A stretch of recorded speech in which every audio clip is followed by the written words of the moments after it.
If you like this podcast or the previous ones, please consider buying me a coffee at buymeacoffee.com/Frankie'sPod. It just goes to help fund the software and the hosting.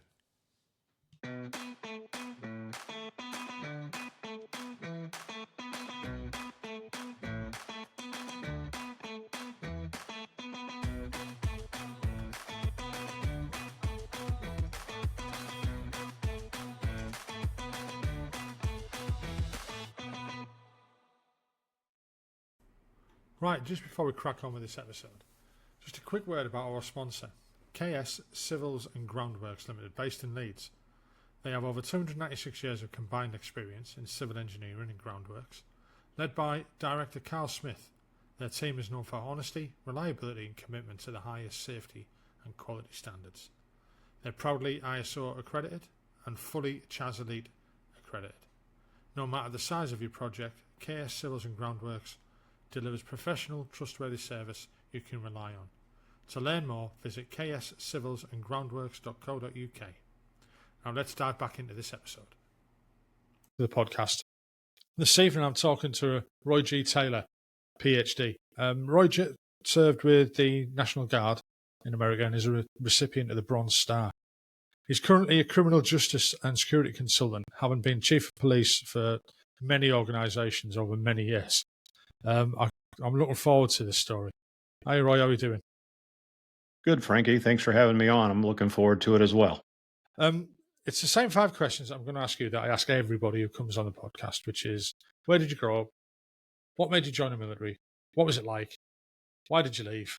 And what have you done since? So if we could just start off with a bit of background about where you grew up and what it was like and what made you lean towards the direction that you went to. Well, I was born in 1962, so that was 63 years ago.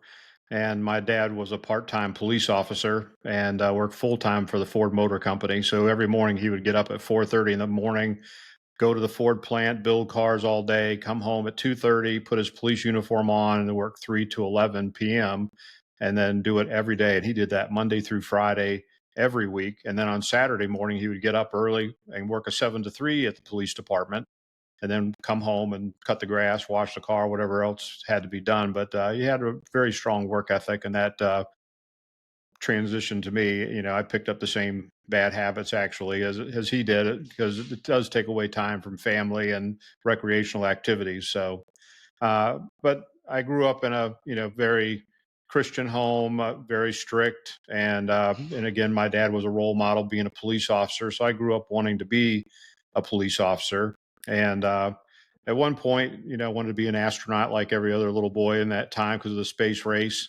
And I thought about a military career, maybe, being a fighter pilot or something else. Again, young, interested person. I found the Civil Air Patrol, which is the auxiliary of the United States Air Force, and it has a cadet program in it. And I joined as an airman basic, and I worked my way all the way up to full bird colonel, to 06. And in that process, I became a flight leader, then the squadron commander, then a group commander, and then wing commander. So I was the head cadet in the entire state of Ohio. And it's surprising how dumb I was between the difference between enlisted and officer. But in my 10th grade year, well, probably the end of the 9th grade year in high school, I went to the guidance counselor. I said, I'd like to go to the military academy. And they said, oh, well, you've got to be an honor roll student and have a recommendation of a senator. Well, I was just an average student. I didn't apply myself and, pass my courses without a lot of effort. So I wasn't on the honor roll. And I thought, well, shoot, I can do that. But this getting a senator's recommendation, that's something rich kids get. But I started out, doing more in my classes, putting more effort into it, taking advanced classes. And at the end of my 11th grade year, the junior year, they said, well, you've met all requirements for graduation. What do you want to do? And I said, well, what are my choices? They said, well, you can, come back next year to start out school and go to senior study hall, maybe take a wood shop class, get early release, and then you'll graduate in January. And I said, well, that sounds like a big waste of time. And they said, well, you can go to college. And I was thinking, I'm not even 17 yet. I'm 16 years old. I'm thinking, wow, college kids, they're older. I don't know that I'd fit in. And they said, or you can go in the military. And I thought, wow, yeah, I can certainly function in the military. And I want to be a police officer. So I checked the different branches of the military, the Army, the Marines, the Navy, the Coast Guard, and the Air Force. And the Air Force had a law enforcement program that was very similar to civilian law enforcement. It was not like the Army or Marine Corps where you're out doing combat missions and things. It was pretty much on a base, patrolling, enforcing laws.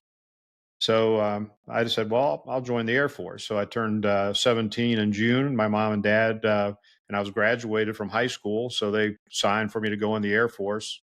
And that's how I, decided to go in, as I knew I would get 4 years of experience in law enforcement. I get an honorable discharge after 4 years and be able to go to a police department and say, hey, I'm a good applicant. I've got 4 years of experience. I'm 21 years old, and I've got military assistance points where they would give people that had served in the military some points on their exam for hiring. And so you had an advantage over other applicants that didn't have that. And so that's how I ended up, going in the Air Force. My purpose was to get experience and to get out after my initial enlistment and go join a police department and begin my career as a police officer. And that was regular service. That wasn't like the National Guard. And forgive Correct. my That ignorance was because I'm not too sure the difference between them. I mean, over in the UK, we have the reserves and we have the regulars.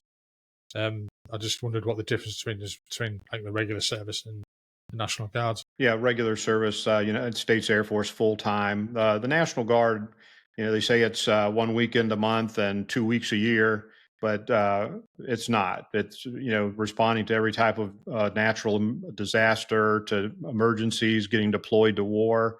So you're a part time soldier. And we also have the Army and Marines and Navy reserves. And so you're drilling just like a National Guardsman, but you're actually part of a reserve unit and not instead of a guard unit.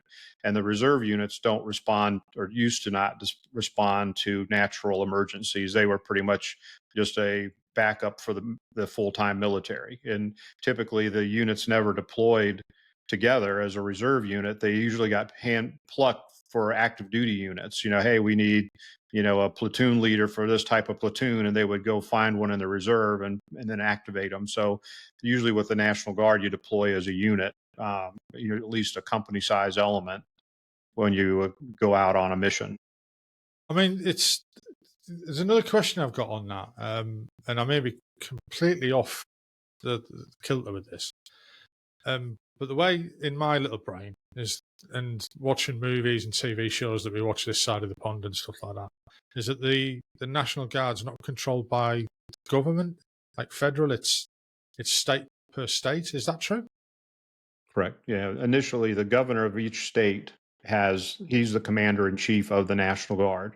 But just like we've seen with President Trump federalizing National Guard units and deploying them on federal missions. So, like when I went to Iraq, I was a National Guard lieutenant, and the next thing I know, after I graduated from my officer basic course, was I was being involuntarily transferred to a unit that was mobilizing in 2 weeks. So, I was taken from home and shipped off to Iraq. But typically you do a lot more with the National Guard than you do with the Reserve because of those state missions, as we call it, state Yeah. active duty. So how did you But no, find it when you're correct. how did you find it when you first turned up for training then? Well, I'm very intelligent, as I find, but I didn't really have that confidence initially. But went in and I did something that most people couldn't do. I bypassed basic training because remember, I was a cadet colonel in Civil Air Patrol. Well, I'd won the Billy Mitchell Award. And the Billy Mitchell Award allowed you to bypass basic training. So I report to basic training with everybody else, identify myself as a bypass. And so over the first 2 weeks, I took every test, did every skills demonstration that everybody else did at the end of their 8 weeks.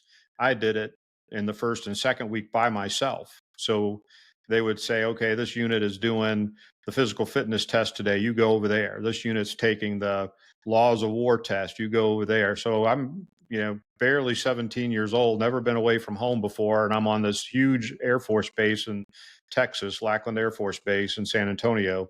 And I found my way around. And I guess kind of one of the humorous stories is I always know my rules and regulations. And, you get picked up by the nice drill instructor. At least that's the way the Air Force did it. They didn't have somebody yelling and screaming at you like the Marine Corps does in Full Metal Jacket, is a good example. But, a nicer DI. And so we go to get our hair cut. And I sit down in the barber chair. And of course, I'm still active in Civil Air Patrol. So I already meet all the regulations. And I had a mustache and longer hair. And I said, give me a 3510 haircut, which was the regulation for grooming standards. And about that time, that's when the mean DI came in, and he comes slamming the door in there. Bypass, you get your hair cut off like everybody else, and you get that mustache off.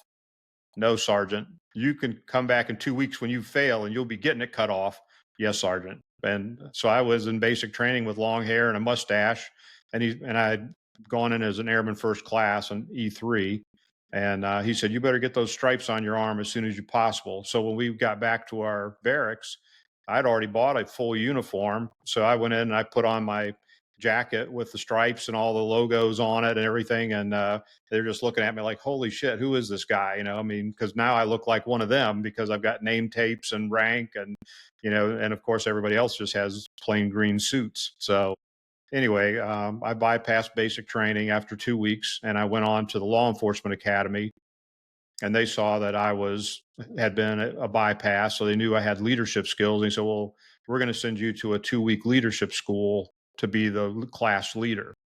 So, okay. So I went to this leadership school and went back, and the next class was a new unit that had just came in. So I was their class leader.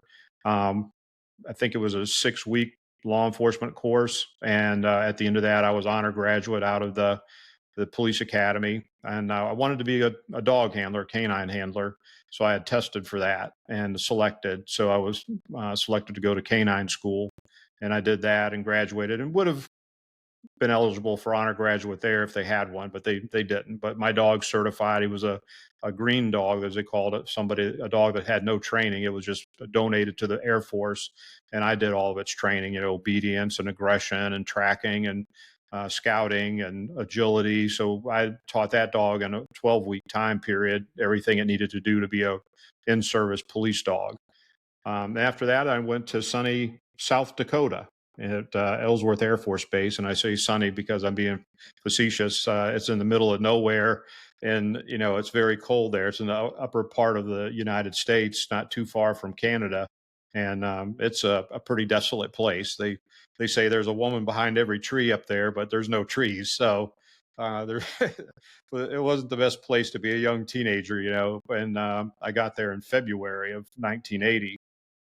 And I hadn't really flown many times in my life anyway, but I get there to the Rapid City Airport, and they have to push steps up to the jet airliner. They don't have a concourse where you just step off and go through the tunnel and into the terminal. They have steps. And so you walk down the steps and you walk across the tarmac and to this little tiny building that's about the size of what we call, I'm a private pilot as well. They call it a FBO. So it's just a small little office. And I went in and there's a big sign, incoming airmen, call this telephone number. So I called it and they said, all right, we'll have somebody transport you to the base, just stand by. So I waited about an hour, and I don't know to this day whether it was a man or a woman and picked me up because they were all bundled up in their parka and had this snorkel on it because it was so cold, and they didn't talk. I mean, it was just very unusual that, hey, welcome. This is the good places to go. This is the bad places to go. Nothing, no conversation. Get on base, dropped off at the visiting airman's quarters, go into a room with 8 bunks in there with men sleeping in them.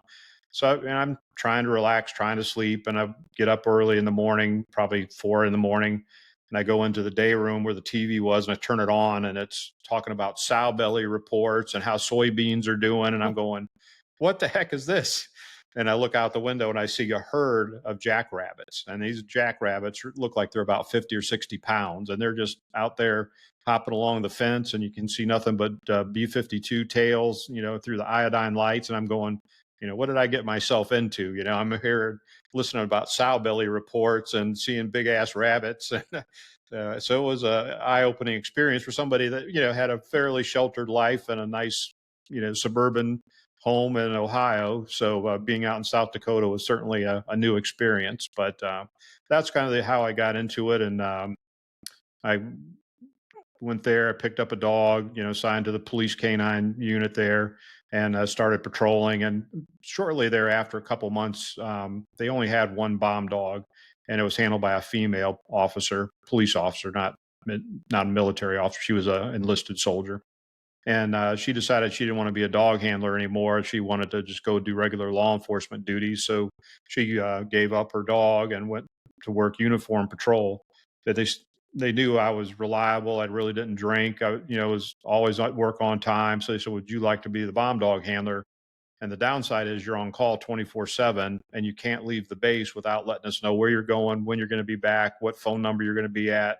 So it's pretty intrusive. And this is 1980. There aren't cell phones or pagers or anything. So I took on that responsibility and went back to Lackland Air Force Base and trained a bomb dog, and then came back to Ellsworth and finished out my tour, fairly uneventfully, just enduring the cold weather and the really poor equipment. I was very, really disappointed. I think if talk about what let me down with the military was, in Civil Air Patrol, we had military hand-me-downs, so older trucks and old equipment.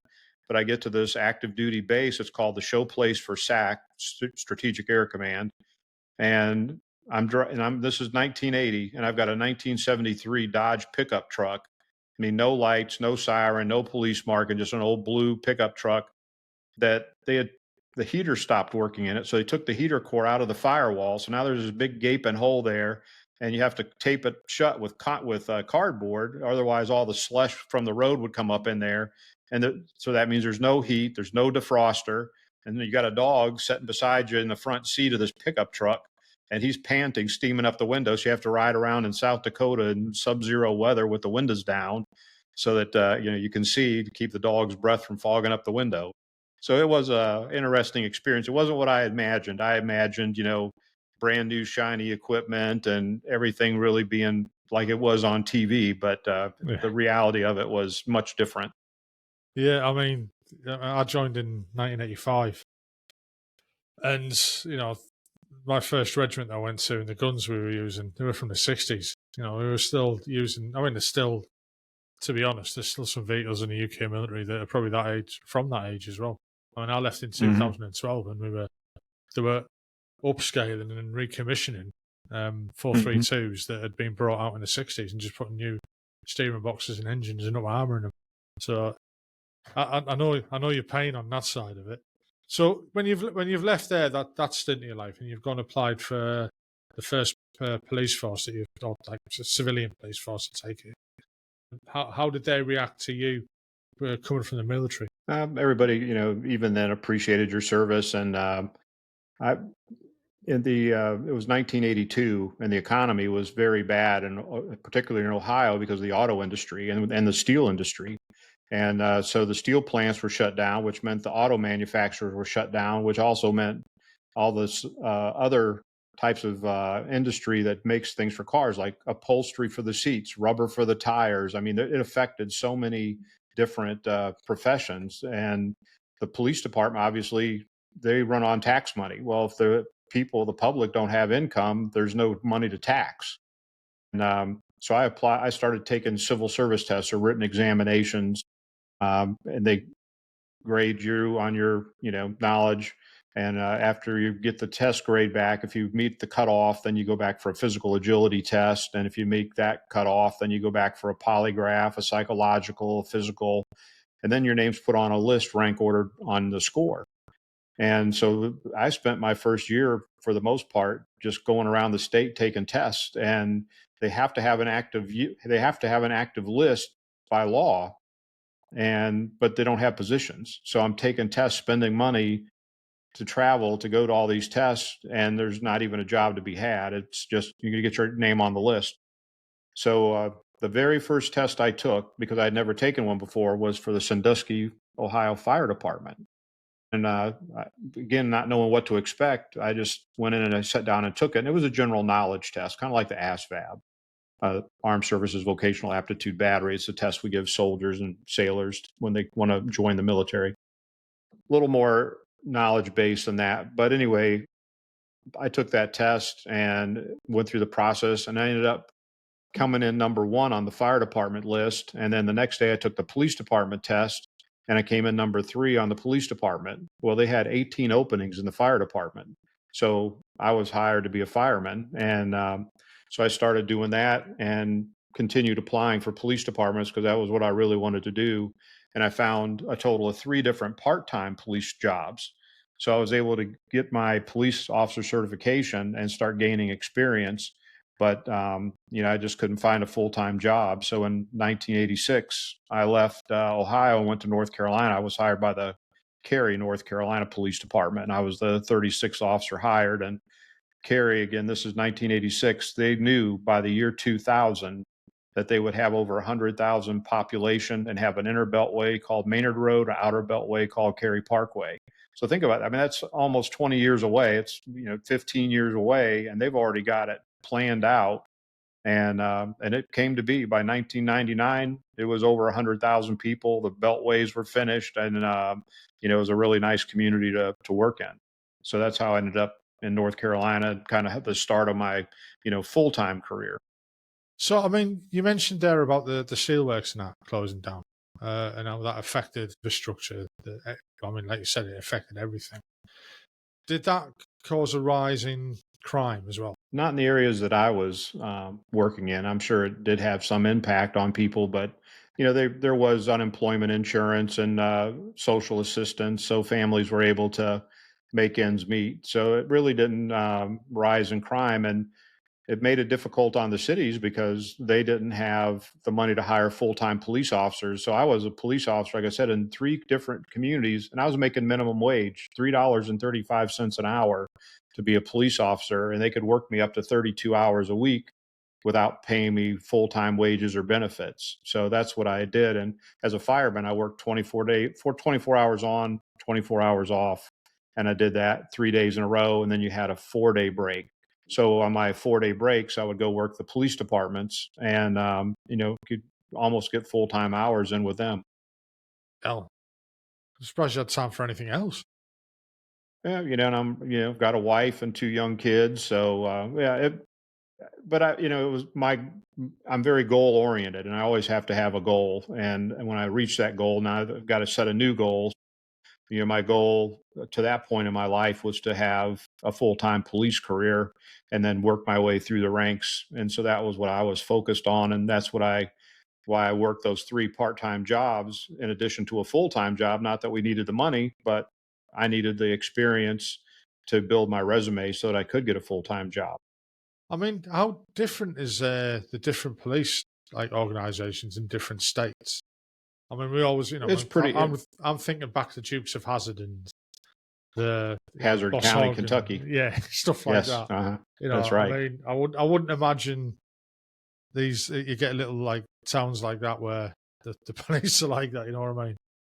Well, they still exist, unfortunately, in some of the more rural states. And again, it's all about money. If you're in a rural area and don't have a very big tax base, you can't pay the police officers a whole lot of money, and get for what you get what you pay for. And if you don't have enough to keep up with all the neighboring police departments, you're just going to be a training ground for those guys. They're going to come and get hired with your police department, your little police department, get a little bit of experience. And then as soon as a bigger one has an opportunity for a job, they're going to jump ship and go to the one that pays more money. So is that what a lot of people do? They aspire to be, I don't know, say, get from rural America to, say, New York and end up working that way? Yeah, it's all individual choice. I would not want to be a police officer in New York City or Chicago. I mean, it's just horrible. I mean, the amount of crime, how police officers are treated, and yeah, I had never had that ambition. My goal, initially was to be in a police department like Cary, where I had the opportunity to rise through the ranks. And then once I was inside a full-time agency and one that was, very professional and well respected in the area, I realized that I could make a bigger impact by becoming a police chief. And in order to be a police chief, I needed to have some more formal education. So I took a lot of technical courses to, kind of build my resume and my skill set. But then I started working on an associate degree in criminal justice. And then I was going to, get my bachelor's degree in criminal justice. Never thought I'd get a master's degree, never thought I'd get a PhD. But again, I'm goal oriented and, need to keep on evolving. Another question I'd like to ask you about the difference between the UK police and the police in the US is weapons. But as you know, our bobbies on the beat aren't armed. Most of them. You do have special Yeah, response people that we are do have armed response running around with units. machine guns. Yeah, we have them, and I've got quite a few friends who actually do it. The consensus of opinion over in the UK is that we don't need armed police. How would you feel about that compared to America? Do you think if you had, I don't know, if the police weren't armed in America, do you think it would be taken advantage of by the local populace? I think you have to look at how many people have guns in the United States compared to how many people have guns in the UK. And I would imagine, again, my impression of the UK is that you have sporting guns, mostly long weapons and stuff, but you don't have a lot of semi-automatic military style weapons and a lot of semi-automatic pistols roaming around. And we've got gang members that are better equipped than the police departments. And you have so many of these shootings where you see where an AR-15 was used, which, an AR-15 is automatic rifle 15. That's was just a predecessor to the M16.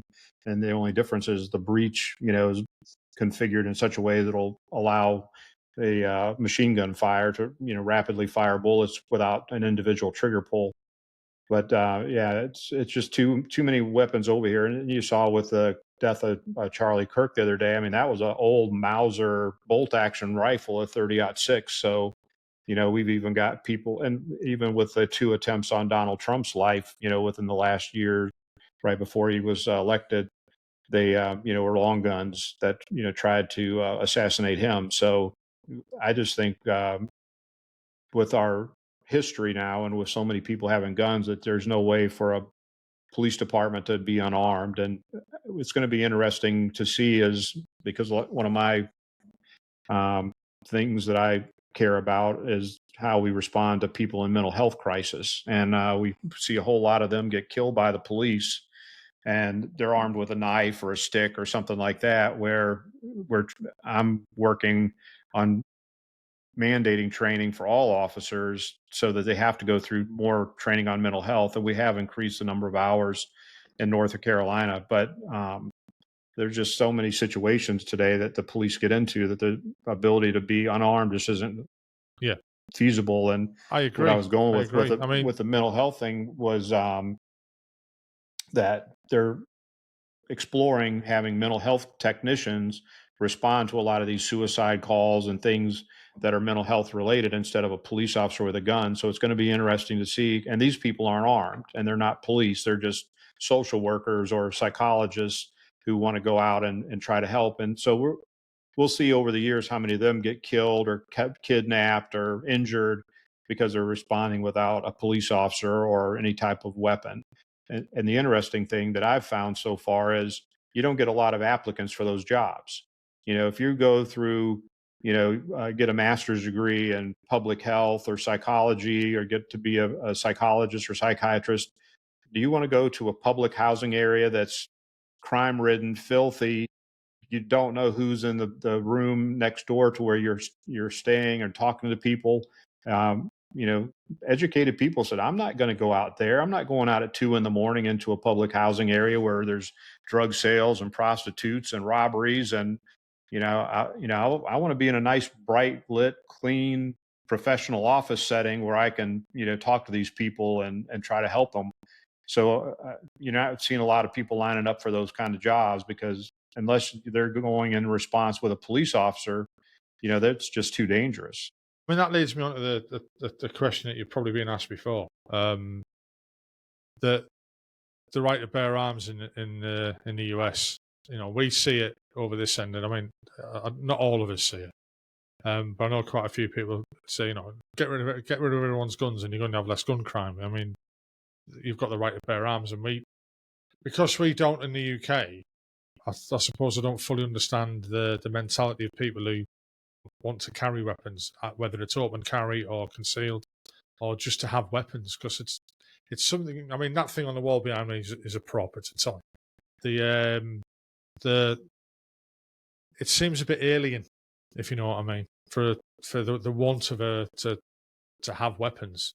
Whether people say it's because of self-defense or the right to bear arms against the government or whatever, what's your take on that? I don't have a problem with people owning arms, but I don't think that there's a need for military style weapons in the average person's home.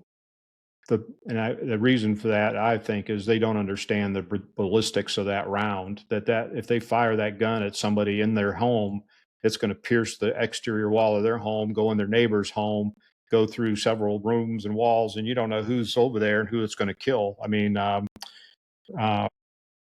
the young lady in Kentucky named Taylor that was killed by the police when they did a no-knock search warrant on her apartment because her ex-boyfriend was a drug dealer. Her current boyfriend was a nice, clean-cut guy and had a gun. Well, the police battered down the door in the middle of the night without announcing themselves as police. And when the door popped open, he fired a shot and hit one of them in the leg, and they opened up, and Breonna Taylor, that was the lady's name, and they ended up killing her, and she was just laying in bed. So, I mean, that's a I hard one, that, understand isn't what, it? yeah, but the point of the story was the police firing into that unit, into that apartment with high powered weapons. Bullets pierced the walls and went into other neighbors' apartments. And I don't think anybody was injured, but the police were sued and lost.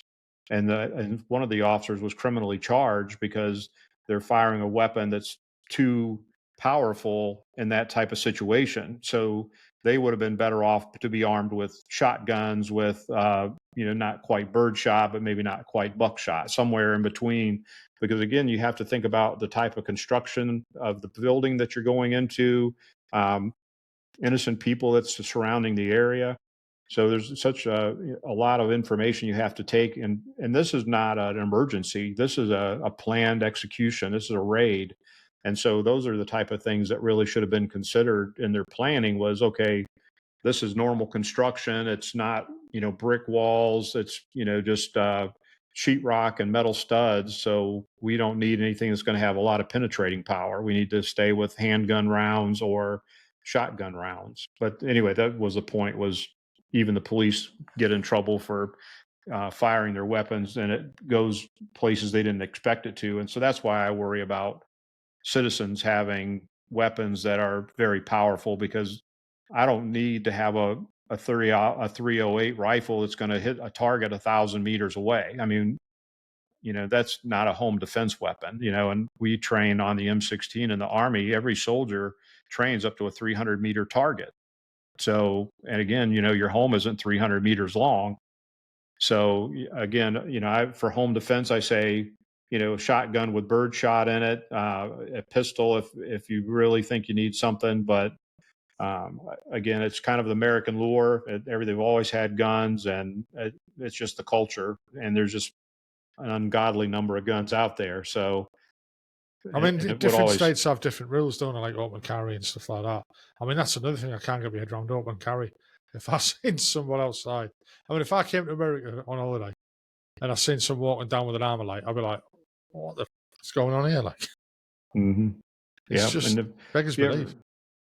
yeah, you have to look at some of the YouTube videos that talk about the auditors, the First Amendment and Second Amendment auditors that go out and try to put police into bad situations. 'Cause they want to get arrested so they can sue the police, but they do that kind of thing all the time. Is they'll strap a rifle across their back and just be walking down the sidewalk, and the police will stop them, and sometimes at gunpoint, and yell at them and get them on the ground and to disarm them. And hey, this is an open carry state. I'm allowed to carry my gun. And at the end of the day, the people are right. So there are some states. I never remember a case out of Florida where Florida doesn't have the open carry law like that, and somebody had gotten in trouble for moving their rifles or weapons from one vehicle to another vehicle in a public parking lot. Somebody complained, and they were coming back from a hunting trip with a friend, and drove together in his vehicle, and they're coming back offloading, and somehow they got in trouble. So it's important to know there are differences in every state, and you need to be aware of the laws if you do come and visit and carry a gun around. But North Carolina is an open carry state, and we also, of course, have the concealed carry law, and we just had a bill go through our legislature where they were trying to pass what they're calling constitutional carry. They're just going to say everybody at 18 years of age and older that doesn't have a criminal record, they can carry a gun without any training, carry it concealed, carry it anywhere they want to. All the sheriffs are against it, and most of the police chiefs are. So hopefully it doesn't pass, but there's been a lot of push for it. I mean, again, because it's such an alien concept to me being from the UK, I just can't understand the reasoning for that, to be honest. Yeah, well, I carry a gun all the time and have because of my job. I'm still an active police chief, and I'm a firearms instructor. But I can say in 45 years, I've never had to pull my gun out off duty. So, could I have gone without it? Sure, but I always, look at that Murphy's law that the day you're not prepared for something is the day that you need it. So I try to stay prepared. In your situation as well, with your employment, you can be a risk outside of working hours. If you've got someone that's a grudge against the police or such like, especially, with other people being armed. So if I was in your situation, I'd probably be quite willing to carry something for me, with personal protection as well.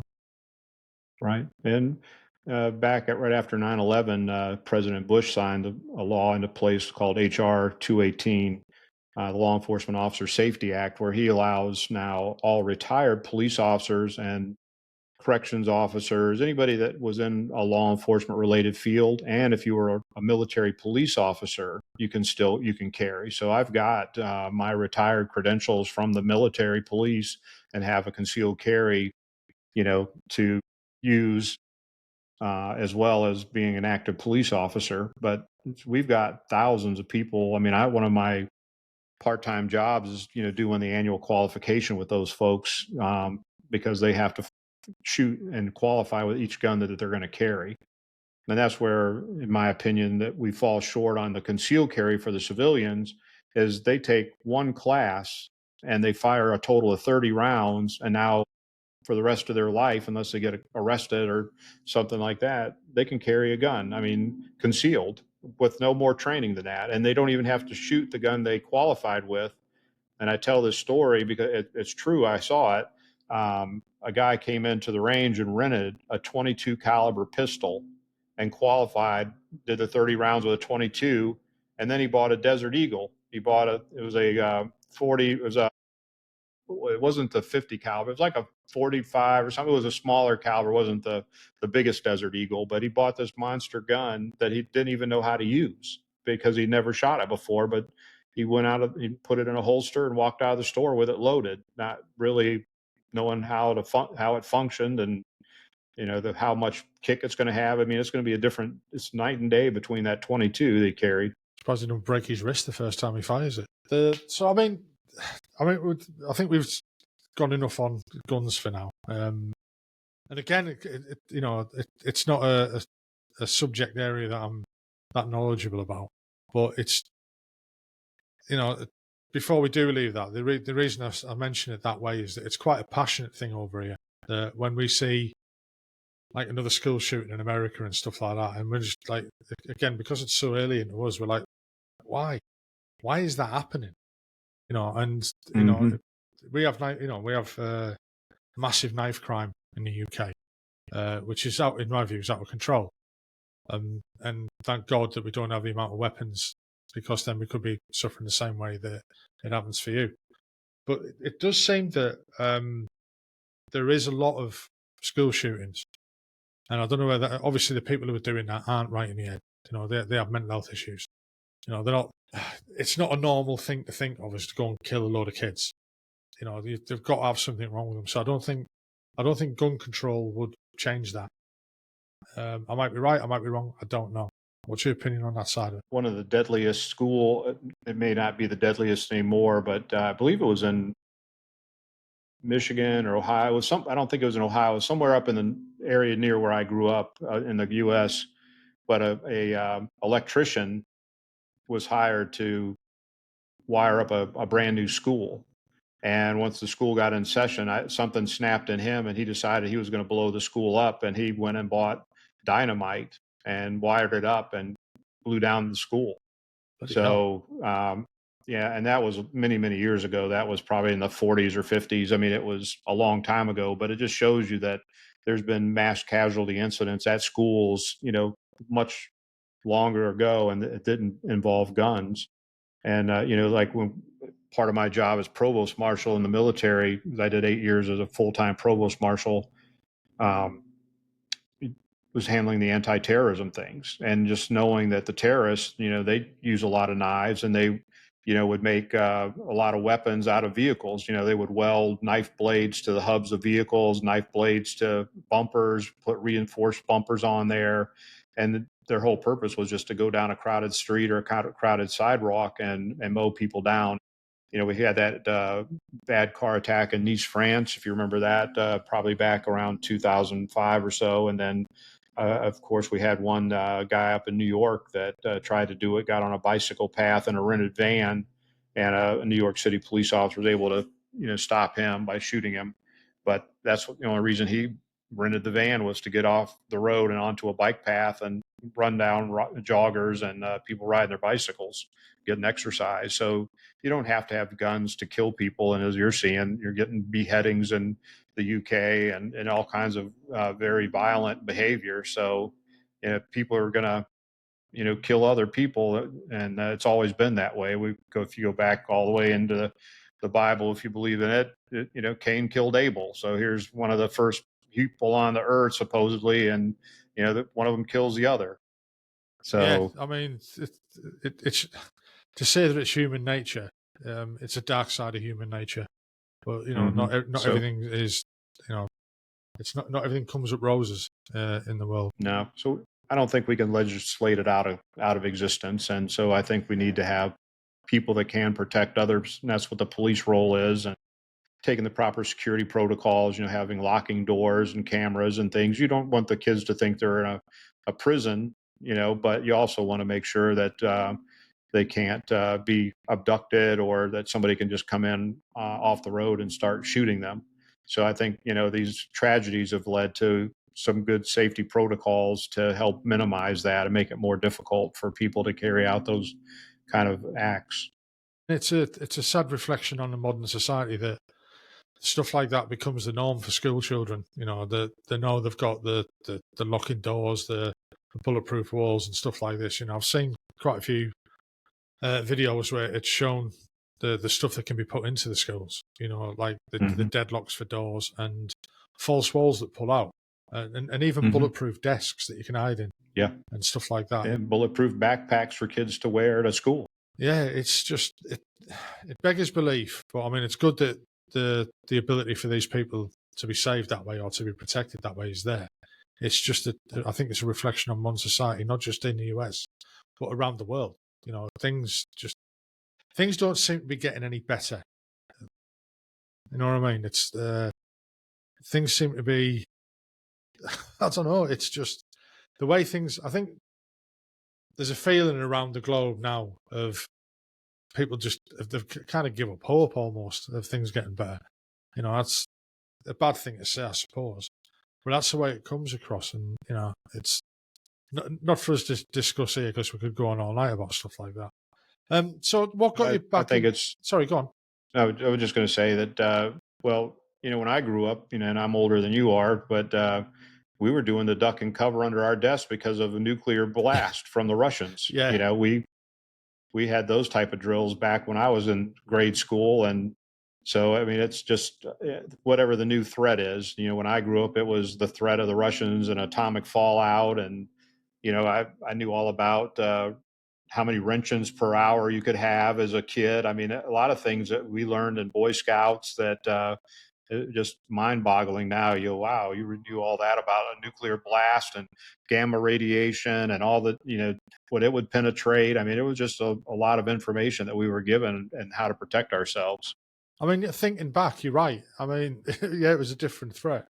And when I mention it to some of the young guys at work and stuff like that, I say, yeah, we were worried about the atomic bomb, and they were like, really? So, yeah, it was a threat. Like you It was say, a real I'm threat. younger than you, but in the early 80s, that threat was there. Still there. It was Yeah, there. all the way through the Cold War. And I don't put it down today. I mean, I'm still worried about Kim Jong Un having a nuclear weapon. We got, India with nuclear weapons. We got Russia, China, and of course, Iran trying to get nuclear weapons. So, yeah, it's still a dangerous threat. I agree. I mean, it's there supposed to be a deterrent for everybody. I don't know. I think we don't think about it as much because of everything else that's going on, and maybe it's more controlled now. People are more the threat's diverted. It's pointed somewhere else, and look over there. Don't look over here, type of thing. So I mean, what got you back in? I take it while your career at the moment was happening, you were still involved with the National Guard, or did you go back into them? Yep, good question.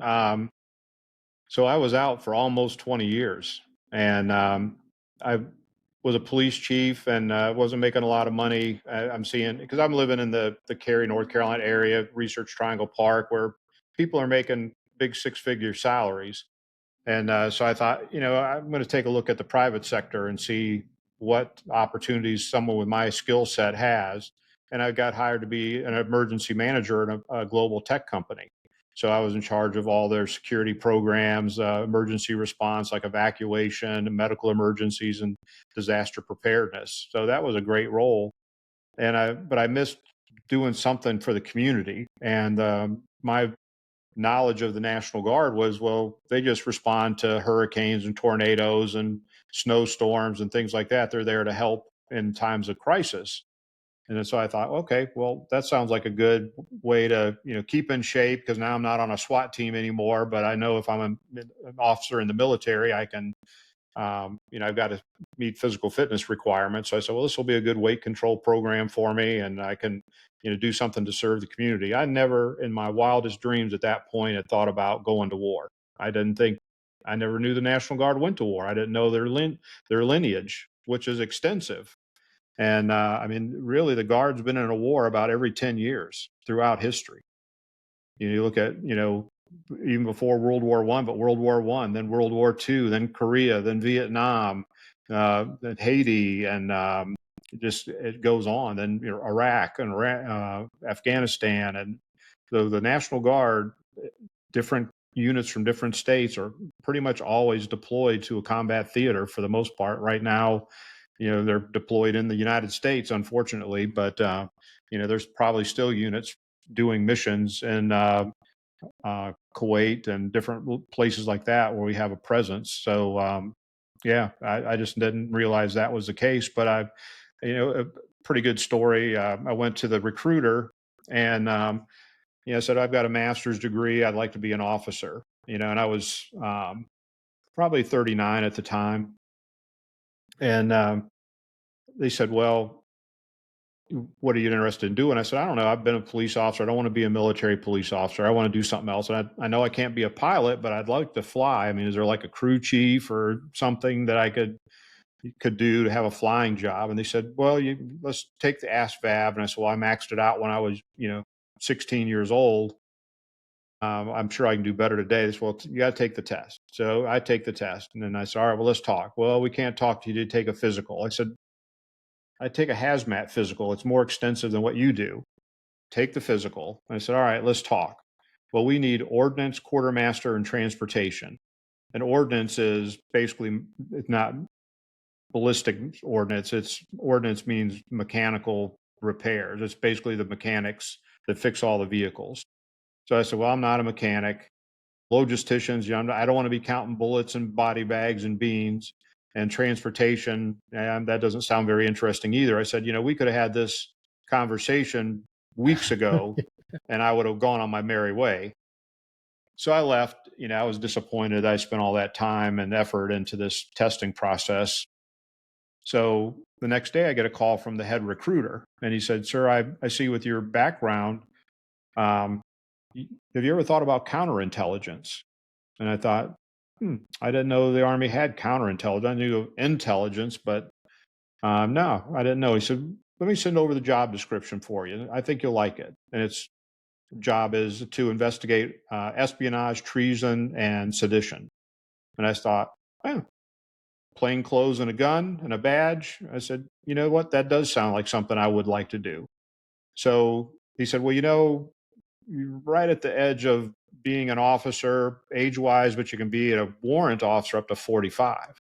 And I said, okay, that's fine. So I had to enlist and I went to my first drill and, met people in the intelligence section. And then I went to uh, about 2 weeks, well, 2 months later was our annual training. And so by then I've got my uniforms and I go down to Fort Bragg to the Kennedy Warfighting Center. And that's where we're going to run our mission out of.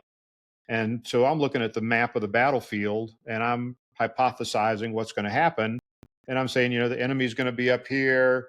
They're going to have resupply here. They're going to probably try to attack us here and here.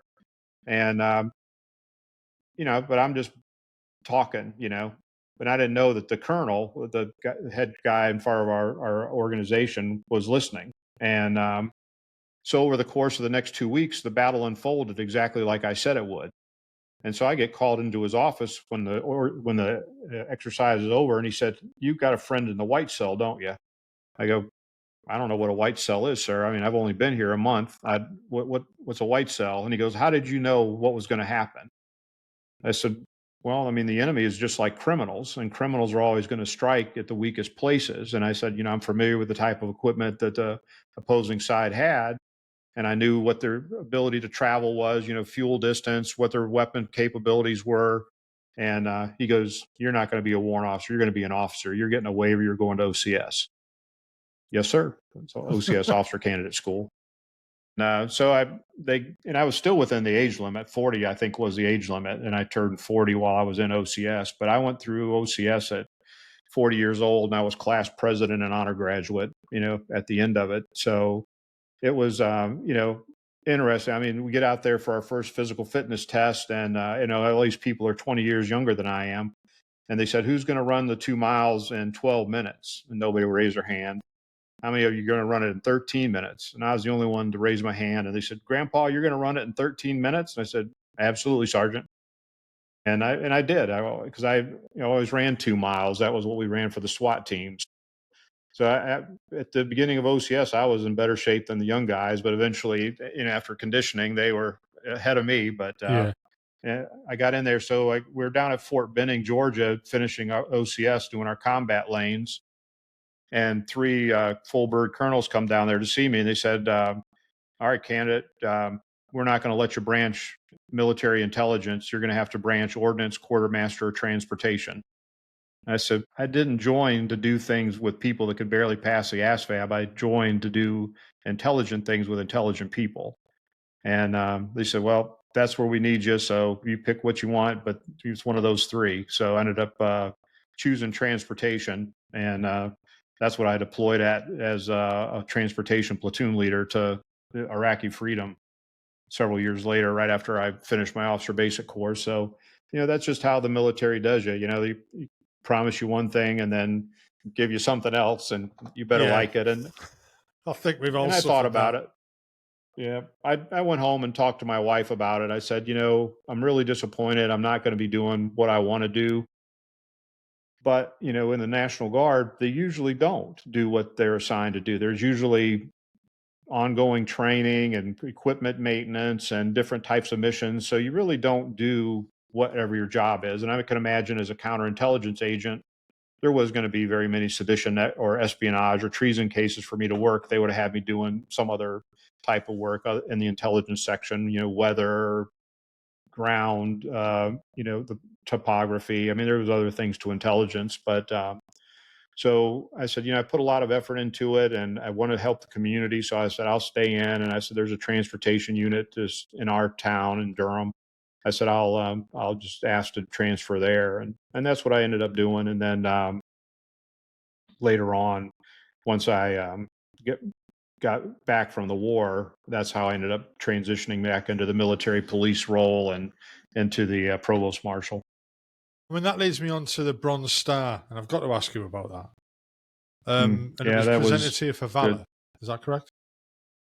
You would, yeah, with a V device for valor, which means it was a combat award, because there's a lot of people get bronze stars for deploying to combat zones, but like all the officers in my unit got a bronze star, but I'm the only one that's got a V device because mine was for a combat. And I think it really could have been a silver star myself, but we were in the throes of battle. And how do you win wars? You cut off the enemy's supply line. If you don't have beans and bullets and gas, you can't function. You've got to have transportation units moving these critical supplies up and down the battlefield. So we were attacked, on every single mission. There wasn't a mission that we ran. And my platoon, we did 1.8 million miles.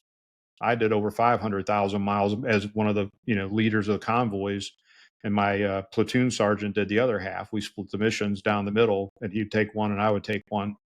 But so we were we were actually coming back. We had a load of brand new up armored Humvees to deliver to an infantry unit almost to the Syrian border. So far out, we didn't have maps of it, didn't know anything about the area. And that was another surprising thing to me. But anyway, we managed to get the Humvees out there. And this is how many soldiers went. I was delivering 58 truckloads of Humvees, two Humvees per truck. So 116 Humvees.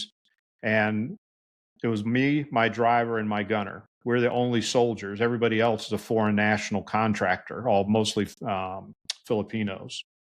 And they didn't speak English, and we didn't have interpreters. So we get to this forward operating base, Duke, and I go into the headquarters, and it's only one hard building. It was a building they had seized from the Iraqis. Everything else was real Army life. I mean, shelter halves and a shower tent. And I mean, it was nothing glorious. It was a real military frontline operation. And they don't have any way to offload these Humvees off these flatbed trucks. There's no loading ramp. There's no forklifts. So I go in and introduced myself to the colonel, and he said, "Oh, Lieutenant, I'm glad you're here. We need extra soldiers to go out. We're going to be raiding some weapons caches tonight." And I said, "Who, sir? Looking forward to that." I said, "It's me, my driver, and my gunner, and 58 Hajis." Not politically correct to call them that, but that's what we called them. That are contract civilians. So he goes, "What?" I said, "Yeah, it's me, my driver, and my gunner, and I've got 58 Hajis." He goes, "Well, you keep those Hajis outside the wire." And he said, "We'll see about getting you out of here in a few days, but we got too much going on to mess with you." And I said, "Well, sir, we're going to try to build a makeshift ramp out of sand and get your vehicles offloaded for you as soon as quick we can. And, we're going to work on that till we're finished." So I did that. And then for the next 2 weeks, every single day, I go in for the commander's update briefing, the Cub briefing, we call it. And, he sees me standing there and he goes, "All right, Lieutenant, I know you're here. We'll see about getting you out of here."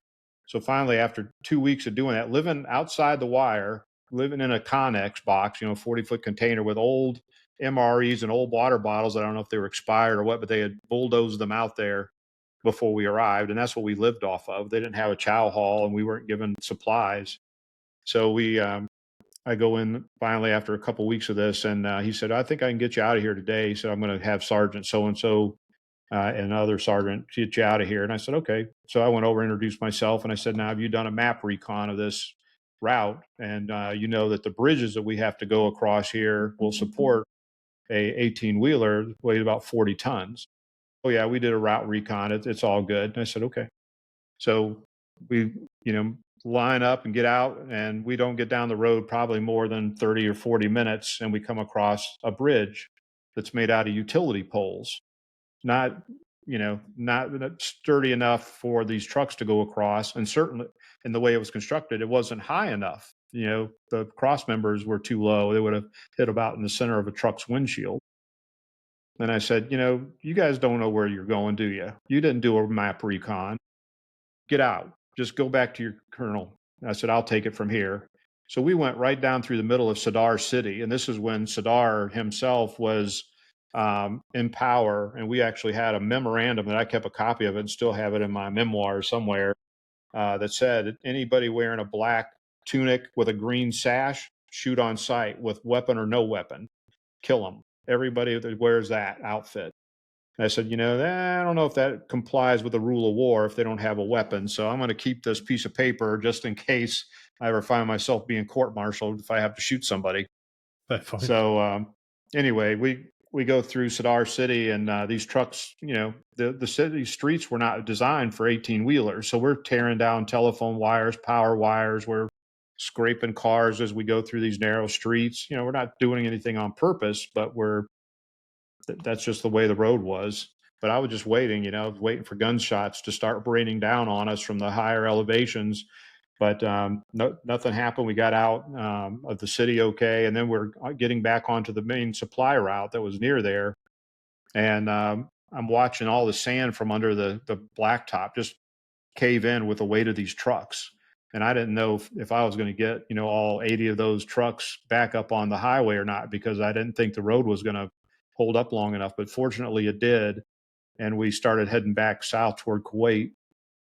And we got about 200 miles north of the border, and we got attacked by other vehicles. There was other semis without trailers, but it was like a roaming gang of them, and they were firing into our vehicles and shooting up. And again, it's just me and my gunner. So we get up there, and all the trucks are pulling over and stopping, and the um, ones that could speak some English were saying "shot, shot, shot," and I go, "What happened? What's wrong?" "Shot, shot." And I go, they drag me over to this truck that's pulled over, and I see a guy slumped over the wheel, one of the foreign nationals, and I can, he's bleeding from his chest. So I pull him down and I put him on the ground, and he's still conscious, and I can see, at least one entry wound. He had a wound on his rib cage, and he had a sternum wound, but they both look like entrance wounds. It didn't look like an exit, but I'm not sure. But either way, he had two wounds.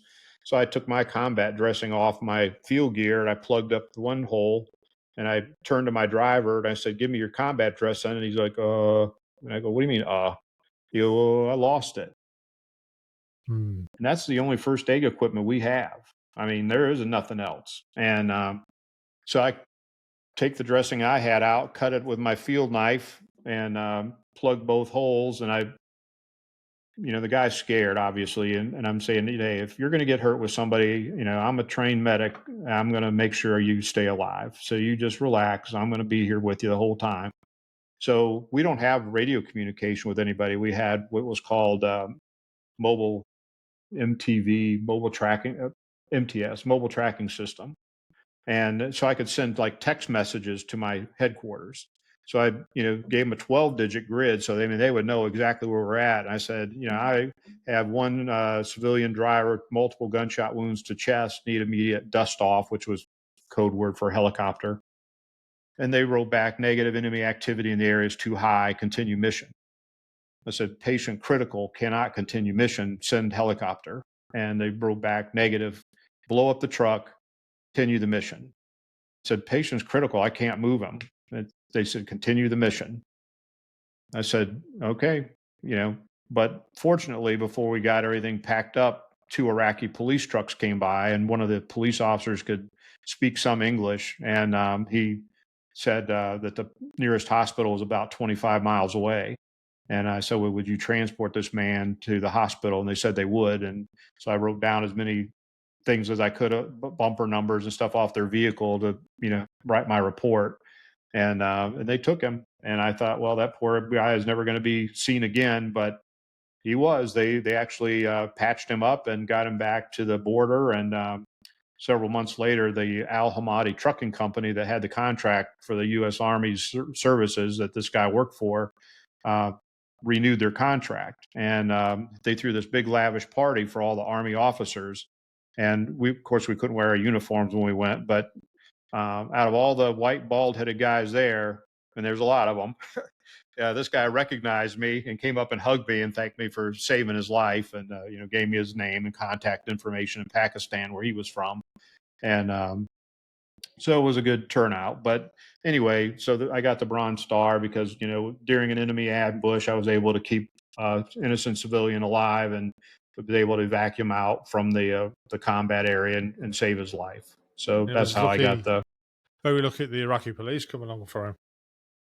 Because, and finally, before we left, they did say that they would send the helicopter, but by that time, the police were already loading him up, and it would have been 25 minutes for the bird to get to us, and then probably another 25 or 30 to get it back. So he would have been in the hospital before the helicopter would have got him there. I mean, it But beggars anyway, but it belief was that they've sent you on a convoy with that many vehicles and that far without radios and without well armed escort. without anything. I mean, think about that though, and now and this was in 2004, so no radio communication, no way to check in with anybody, no maps, no armor on the vehicle. The Humvees were soft-sided, nothing. And I'm thinking our first mission was like that. We got into Kuwait and we, set up our tactical operations center and our different sections, got our things organized, and then our equipment, our trucks came in about 2 weeks later on a ship. So we did port operations all day and got our vehicles into the motor pool, but we didn't have time to do any inspections or get them all put together. And so by the time we got done that day, it was about 8 o'clock at night, and I was beat. So I went to bed. And a few minutes after I'd fallen asleep, my platoon sergeant comes in there. Sir, we got a mission. You have to get up. And I go, what do you mean we got a mission? We're pushing out 125 trucks in the morning. We need to, get ready. We didn't have a single round of ammunition, a single map. We didn't know anything. And they pushed us out. And I thought, okay, now, if you remember from the first war over there, remember Private, what was her name? Jessica Lynch, or I think it was the girl that got kidnapped and was held hostage for a while. And then, did her spread on Playboy magazine when she got back. But I might have to look her up I again. said, okay, well, I can see how they got lost and how they, got into that situation because, how long have we been in business? 200 years, and we don't have maps, and we don't have armor, and we don't have the right equipment. We don't have any any type of, first aid equipment. So especially during the height of the war, I would go to my battalion commander, a lieutenant colonel, and I'm just a lieutenant. And so I'm at the bottom of the food chain. He's at the higher end of it. He's our battalion commander, because the policies is if you do a risk assessment and the risk is high, you have to have a battalion commander sign off on it. So I would go in, I'd say, all right, sir, here's my risk assessment. I don't have any communication gear. I don't have any interpreters. I don't have any first aid equipment. I don't have any armor and all this. And I said, so my risk assessment is off the chart high. We're in a war, Lieutenant. I said, I know we're in a war. I'm not saying I'm not going. I'm just saying the regulation says I have to have your signature in order to go. So he'd sign it and I'd leave. And he said, don't you come back with one of those. Yes, sir. And every week, I was back in his office. Hey, sir, I got a risk assessment, because there's no way to mitigate it. If I can't mitigate it, I'm not saying I'm not going. I'm just saying, yeah, I'm following the regulations. I'm getting the monkey off my back, because if I get my whole platoon killed and lose millions of dollars of Army equipment that we're transporting, who's going to get blamed for it? Well, you're the officer who was in charge. Well, yeah, but I also have this piece of paper that the colonel signed, knowing that I've outlined all these risks. And had I had this stuff, this wouldn't have happened. So fortunately, it never came to that. It's good to know that, we always think of the and forgive me for saying this, but Yanks of having all the gear, right? And I've seen it, I've watched it, and we've got nothing. You had all the good stuff, and you really did compared to the shit that we had. But it's good not to everybody know that, hit from I was going to say, not it's all the good Yanks to got know it. that. Yeah, it's good to know that it wasn't everyone. I mean, you were just mentioning numbers of vehicles there, and regiments in the in the British Army. We've got lots of vehicles, but we're just driving them across the issue to people. And I remember 2003 when we went across the border into Iraq and Safwan. I was driving up in our lowly 432 armoured vehicle doing recce and going up the MSR, and I was astounded. The thousands and thousands of American vehicles that were coming through there every hour, and we were zipping out between them because we were going up there and hanging a right towards Basra. But it was just I was dumbfounded by the amount of kit that was just flying up that MSR and stopping every now and again. for the odd tank battle and stuff. Yeah, but it's good to see that not everybody had it all well. So I mean, you mentioned. No, it was. I want to go back a second. You mentioned a couple of times there the SWAT teams that you were in, or you were in the SWAT team. I mean, how did that come about? Was that just another volunteer, or you wanted a bit more action or something? Well, I always believe that canines, a good police working dog is going to solve a lot of problems. So I had a police working dog, and got on the SWAT team so I could augment them. Because again, why risk a human life if you can send a dog in? If you've got a barricaded subject with a gun and you can take it and send a dog in that's going to apprehend him, or at least distract him long enough where you can go in and arrest him or shoot him if you have to, depending on the circumstances. But it was good because again, I've been a firearms instructor since 1990, so I've always been a good shot. And then being a dog handler, having that extra piece of equipment that could be valuable in saving people's lives or searching for people. We get burglary suspects and people that hide in buildings all the time if they're fleeing from the police. So instead of a police officer maybe behind a shield having a team go through, I open up, before I go in the building, I get on the public address system on my car and say, this is the Wake County Sheriff's Office. I have a trained police canine that is going to locate you. When he finds you, he will bite you. You have 30 seconds to make your presence known. And I wait 30 seconds and I say, 30 seconds is up. You've failed to make your presence known. The dog is being released into the building to locate you. When he finds you, he will bite you. And I say, get up. And if there was a dog, if there was anybody in there, the dog would find them and the dog would bite them. So we had 13 bites in the 7 years that I used them. I mean, you can't reason with a dog, can you? You can't say, "Oh, leave me alone." That dog's going for you. It's going for you.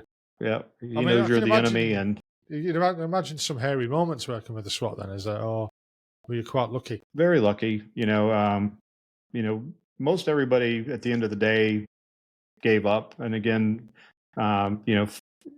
45 years of policing, I've never had to shoot anybody. So I've drawn my gun and almost had to shoot people on different occasions. But luckily, I give them every reasonable doubt and opportunity to try to avoid it, because you can't replace a human life. I mean, that's the sanctity of life. And that's where I think, we lose a lot of that with the type of video games that kids are playing now. It's desensitizing them from, killing people. I mean, think back, all the video games, especially like a first person shooter game. I mean, they're, seeing people blown up, ripped apart, shooting them. But, at the end of the day, if they get killed, they push reset and they go back and start killing again.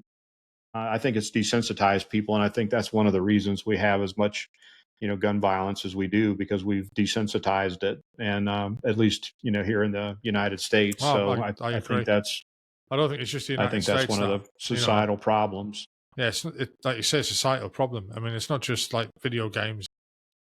The videos that get shared on social media and stuff like that, and it does you do get desensitized to it. Before we went to Iraq in 2003, I was asked to gather some videos from, let's call it the dark web.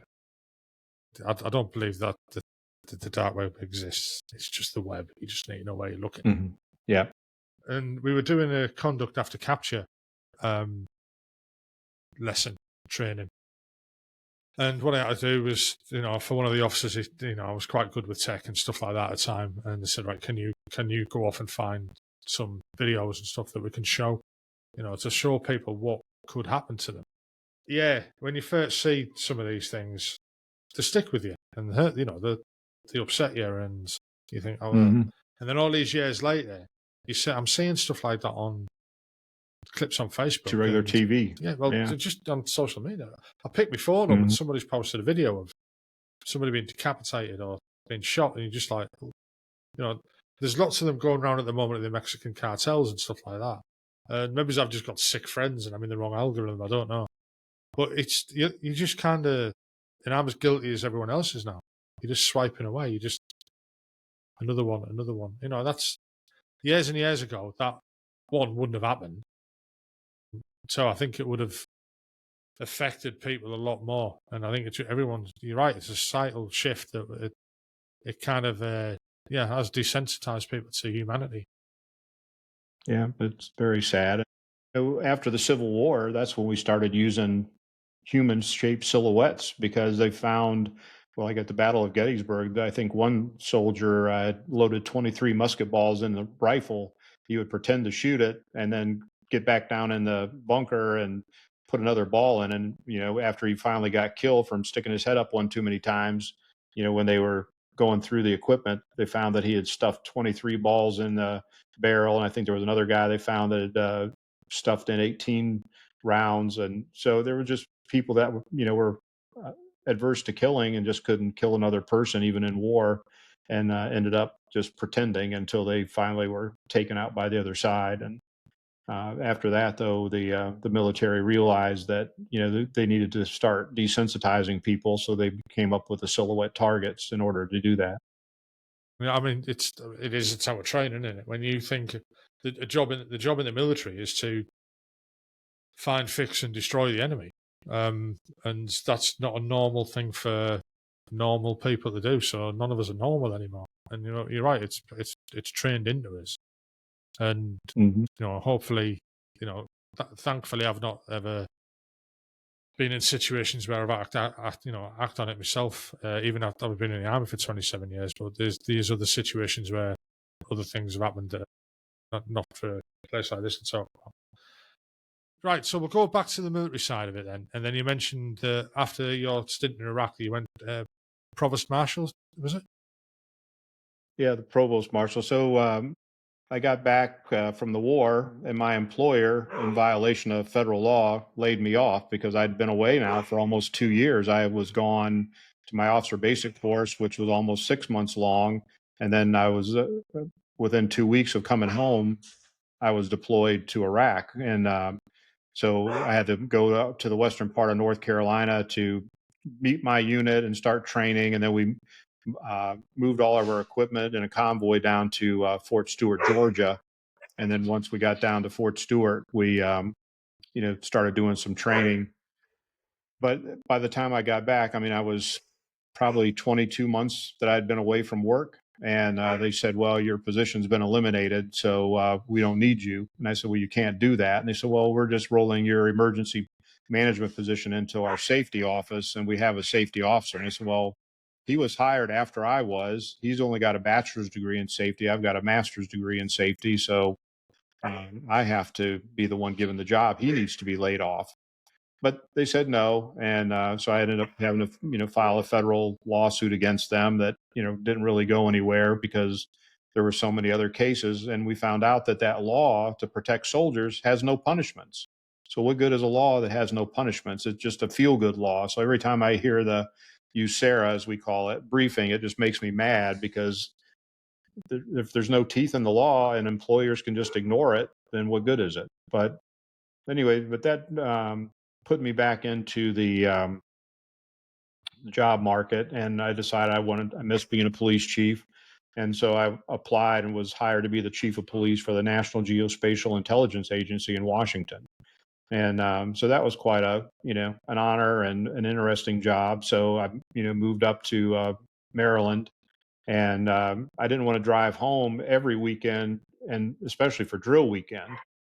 So, my family, my wife and kids were still in North Carolina, and I was up in Maryland, and I would come home, and I thought, well, if I do an interstate transfer to another National Guard unit, then I'll be able to, stay up here, go to the drill, don't have to go all the way back to North Carolina. So that's what I did. And so I contacted the Washington, D.C. National Guard, the Maryland National Guard, and the Virginia National Guard. Well, and I did it simultaneously. I mean, one right after the other. The same day, Virginia National Guard offered me 3 positions. I didn't hear back from the Maryland Guard for like a week or two, and then I never heard back from the District of Columbia, from the Washington, D.C. Guard. And so one of the jobs they offered me from Virginia was to be basically the det commander for the state headquarters. So I was the commander for the officers assigned to the headquarters unit. And I thought, okay, well, that'd be good. I'd enjoy that. So I did an interstate transfer and became a a commander there in the National Guard. And so I got to meet all those decision makers, all the generals and senior colonels. And the operations officer, she, was looking at my resume and she said, with your law enforcement background, you'd be a perfect provost marshal, and we have a full-time position that's not been filled. So would you be interested? And I said, absolutely. So she said, well, here, go online, fill out the application, and, we'll hold, the hiring process. So I went in all prepared, for a regular interview to sell myself, and I started on my elevator speech, and she just, nah, never mind. She goes, I already know everything I need to know, and you've got the job here. Take this over to personnel and, you know, get started, So I went back, and it was full time. So I went back and gave my 2-week notice to the National Geospatial Intelligence Agency and said that I've been hired by the National Guard full time, and it was closer to home, and the cost of living was a lot cheaper. So it was just, for me, career wise, a better move, because trying to live in the DC area on what I was making, I couldn't afford to move my family up there. It was just that expensive. I mean, it would be like buying grandma's house that hadn't been renovated and getting a regular mortgage and then adjustable rate mortgage. They were asking so much for those houses, you would have to get 2 loans in order to afford one.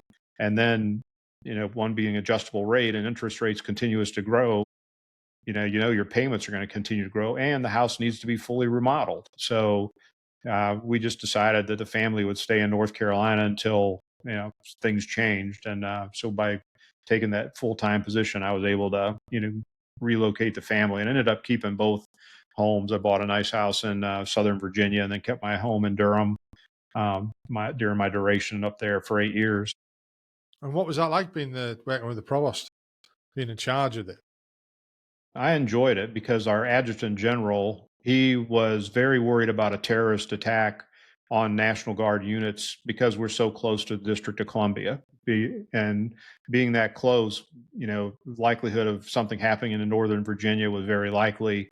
And that was just one of the things that kept him up at night, was he was worried about his soldiers. And at one point, probably within the first year that I was there, Al Qaeda was making threats that they were going to kidnap a soldier and their family and execute them on live Al Jazeera TV. So we were ordered not to wear our uniforms off base. So you couldn't wear your uniform coming to work or going home from work or anywhere else.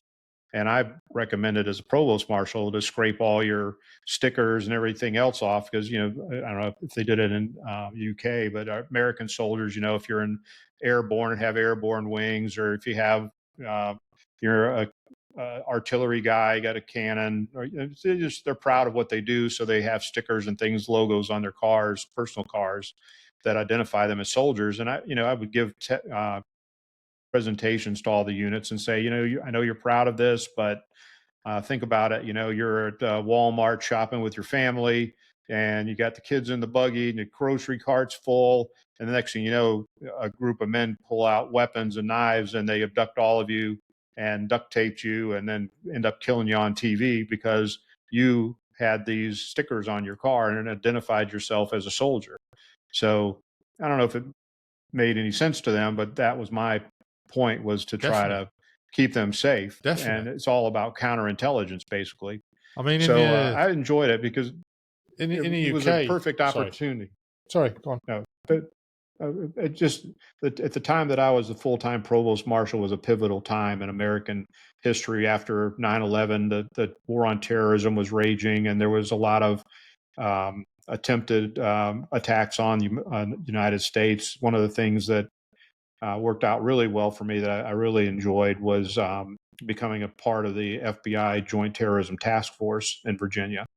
And because of my role as provost marshal, of course, I've got access to all of the military records for personnel.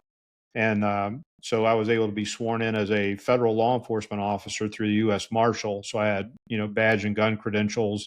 I didn't wear my military uniform. I couldn't because of the Posse Comitatus Act, but they were able to swear me in. And so I got to work on it, a lot of different cases involving terrorism. And during that 3 years that I was on the Joint Terrorism Task Force, we've thwarted, or units around the country thwarted 13 different attempts, to blow things up or kill a lot of Americans by the terrorists. And one of the things that we had, one of the threats in the Northern Virginia area, was that they had possession of a shoulder fire rocket, and they were going to aim it at a commuter train during rush hour traffic. We didn't know day or night, but we knew that it was going to be near Washington, D.C. That, I mean, it was a very credible threat. And so we were staking out railroads and, looking for suspicious activity and monitoring all the web to see if there's any chatter. And so it was very, very tense time. And so for me, in my role, I felt like I was really making a contribution and keeping the people safe. I mean, you touched on something there about, getting rid of the stickers on cars and stuff like that and making people aware and not being wearing a uniform. I mean, that's the way it was in the UK. It's because we had domestic terrorism because of Northern Ireland. People in my time and before my time, we'd go out to get in your car to go to work, and the first thing you did was look underneath it. You never wore a uniform out and stuff like that. And you're checking for, IEDs under your vehicles and stuff like that became second nature. Because we were as much threat in Northern Ireland as we were either stationed in the UK and stationed in Germany.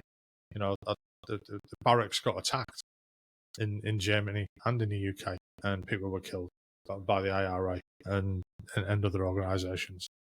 I think we've been lucky recently, in recent years, that they haven't been. I mean, there's been individual attacks on, like, a guy called Lee Rigby. I don't know if he's, about that attack in America. A guy who was a off-duty soldier, just left Woolwich camp, and dressed in a Help for Heroes hoodie, which is a charity organisation. They stabbed him, right? Yeah. And that was... Yeah. And, and again, desensitizing people. People just stood there with a phone, videoing it.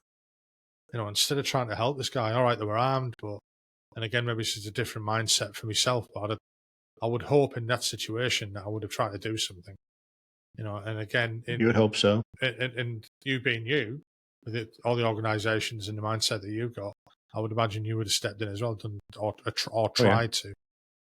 I'm going to kill him. Yeah. I didn't want to say that. I mean, that's just that's just the reality of it. It's like the poor Ukrainian girl that got stabbed and killed in the Charlotte metro. You watch the videos, the people that were sitting around her didn't do a thing. Even after the guy had gone, they kind of just looked at her and walked off and left her. Nobody tried to do any first aid, lay her down, treat her for shock, stop the bleeding.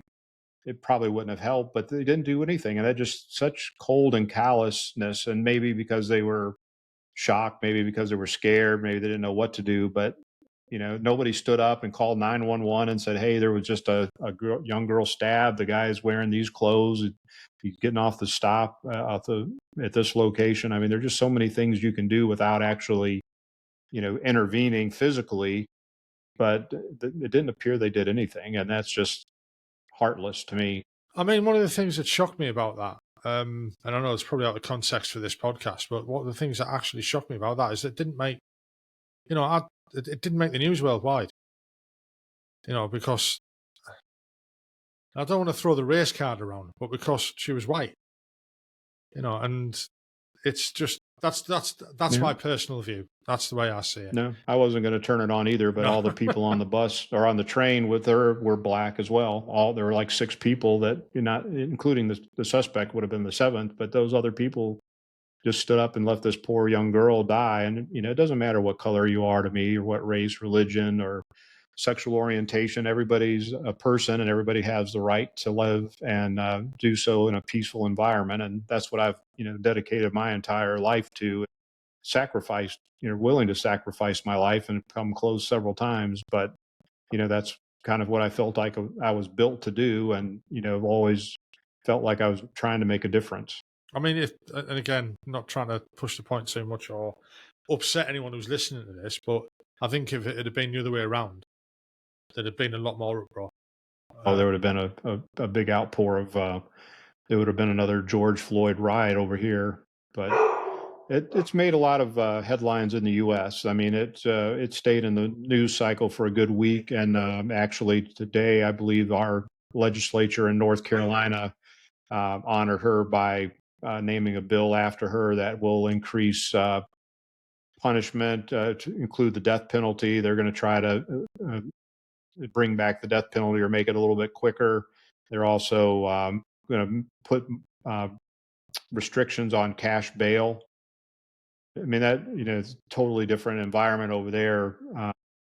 So it's probably not relevant, but just one of the things that bothers me about what people don't understand about cash bail is that homeless people like this guy was, they know what day the dentist is going to be at the jail. They know what day the doctor is going to be at the jail. They know what day prescriptions are filled at the jail. So if they need to get care of some sort, well, they go commit a petty larceny or trespass or public urination. They do something to get thrown in jail.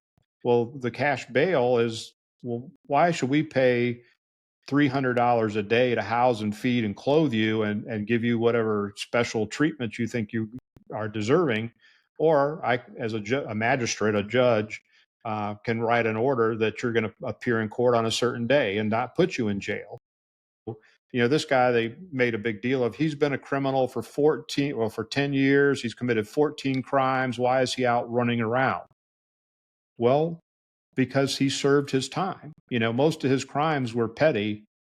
There was one assault case that he did several years of prison time for, but he did his time. And, that's how our system, and modeled after your system, is set up. You do your time, you've paid your debt, now you return to society, hopefully as a valuable citizen. But, the people here are just ranting and raging, like, I don't understand how he's out walking around and been a career criminal. What they were so mad about was he had been released on cash bail back in January. Well, the crime that he committed was misuse of the 911 system. So the 911 system's our, telephone system to call for emergency services. And I don't know if he was prank calling them or whatever, but they charged him with misuse of the 911 system. Maximum punishment for that crime is 120 days. So once if they would have put him in there under bond and he couldn't get out at 120 days of incarceration without being convicted, they would let him out. They would say, well, you've served more time or you've served the maximum amount of time. You can't serve anymore. So now we're going to basically let you out because you've already paid your debt to society. And that's why he got out on cashless bond, was because they knew by the time it got to court, it would have been over 120 days and he would have been released anyway. Either way, whether he would have been put in jail or released like he was, he would have been out on the day that he killed this young girl. It wouldn't have made a difference. And that's what I think is important for people to understand, is if the Swiss cheese holes lined up that day for her to die, then he was going to be out of jail one way or the other. He was not going to be waiting on a trial or anything else. So it's just some of those things, I just see these things take off in, a flurry, and people don't know all the facts or all the technical issues that are, behind it. So again, that's kind of why I do my podcast, is to try to educate people on, what the police can do, what they can't do, what different things like cashless bail is good for. It's not a bad thing. It's actually saving the taxpayers money and preventing people from abusing the system, the correctional system. I mean, obviously that leads on to talk about your podcast and talk about the criminal justice and security consultancy that you do for different agencies around the US. So, I mean, you mentioned there that you're trying to use your podcast to educate people. And I would imagine the US is no different to the UK. We're all, as a normal human, as a normal citizen, I'm quite, right from wrong. But what you don't know is what can be done to you, or what you can push, if you know what I mean. So when, let's say somebody knocks on my door now and they want to enter me premises and they haven't got a warrant, with due cause they can, if they've got suspicion or if a crime's been committed and stuff like that. But it's good to see that there's someone like yourself who's trying to educate people onto what law can do, what it can do, and what you should understand about it. How has it been received from people? Well, we've just done the fourth episode, so it's not got a lot of views yet. So I'm, coming on to other podcasts to get some likes and clicks, hopefully directed my way as well. And I hope it takes off. But I'm going to continue. I've got over 250 cases that I can talk about, so I'm going to do one per week. And if it takes off, and I, would love to be able to have, guests like you do on that have some, other experts or other police officers or somebody that has some relative information to give on the general topic area, and do something similar to what you're doing.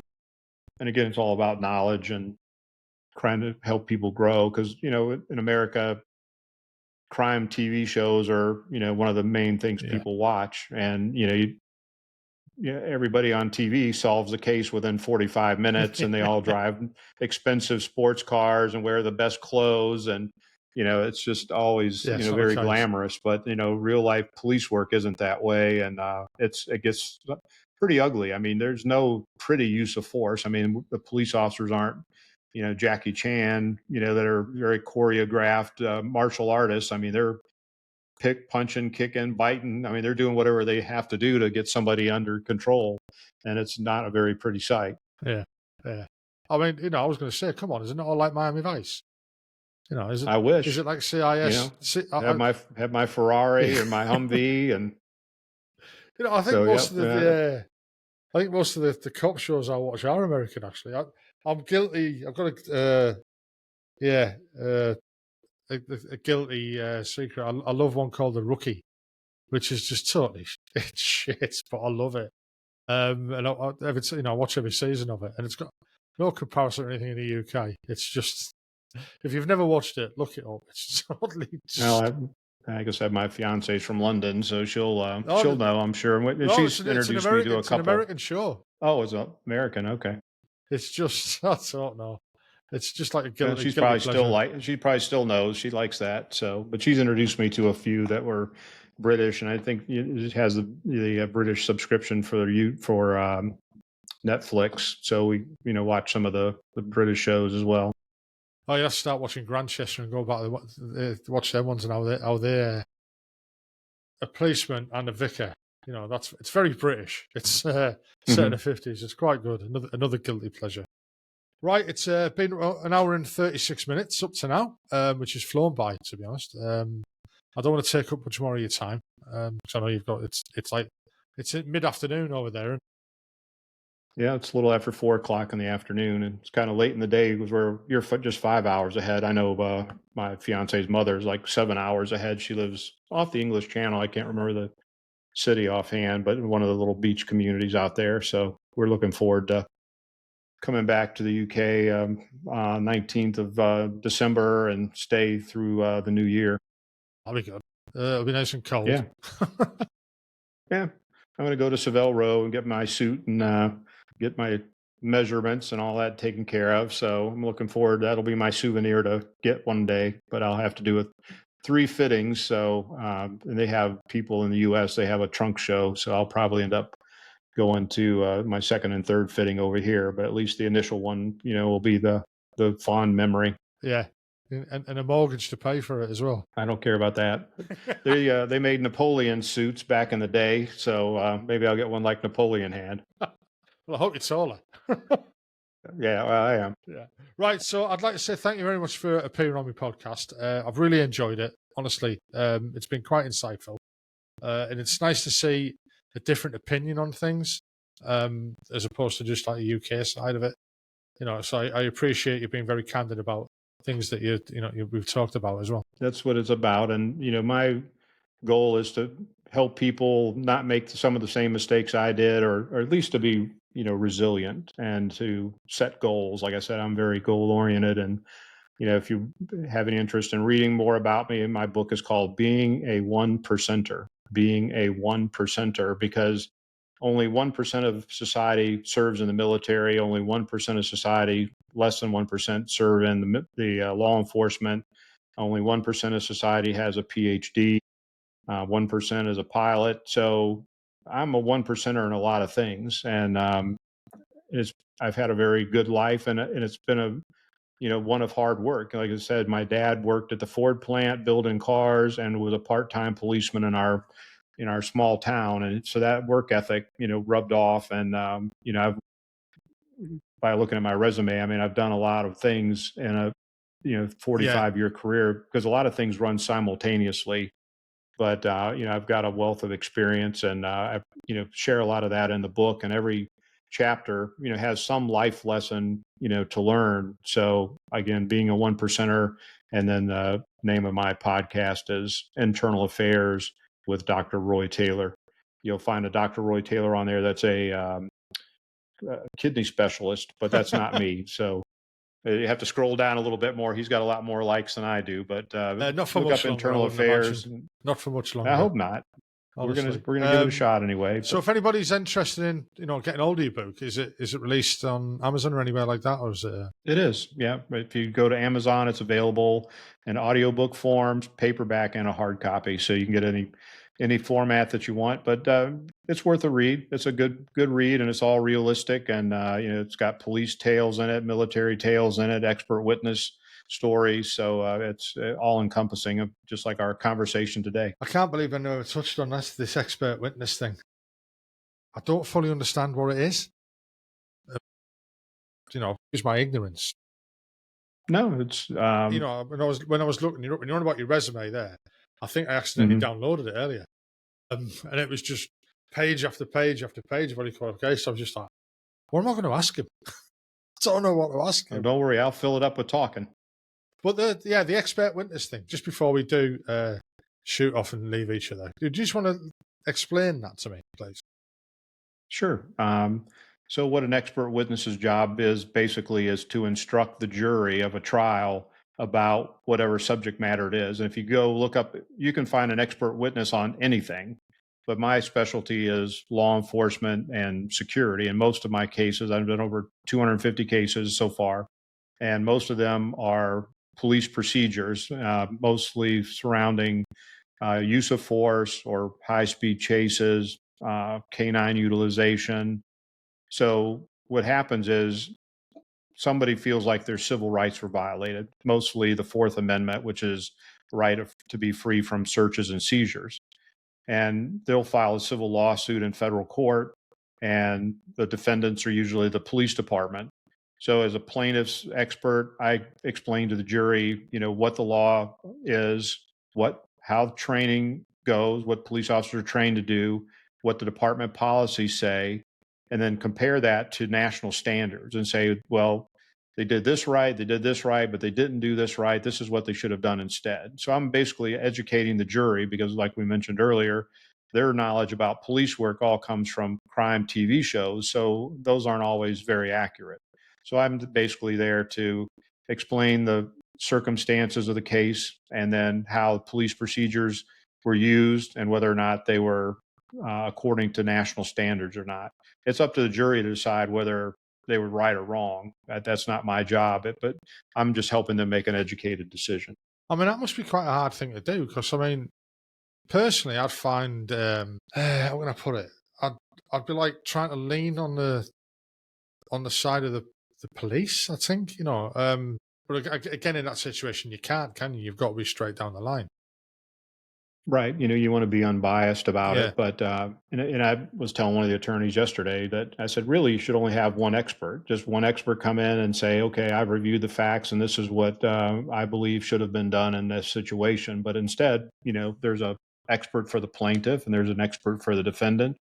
And so then the jury has to decide, okay, who's more credible, which expert do I believe? And they're usually fairly close. There's usually not big differences, but it's important work. And I look at it as a continuation of my role as a chief of police, because you as a citizen, let's say you get pulled over by the police for speeding and the officer spoke with you harshly and then he made you get out of the car and he searched your car and you didn't think that's right.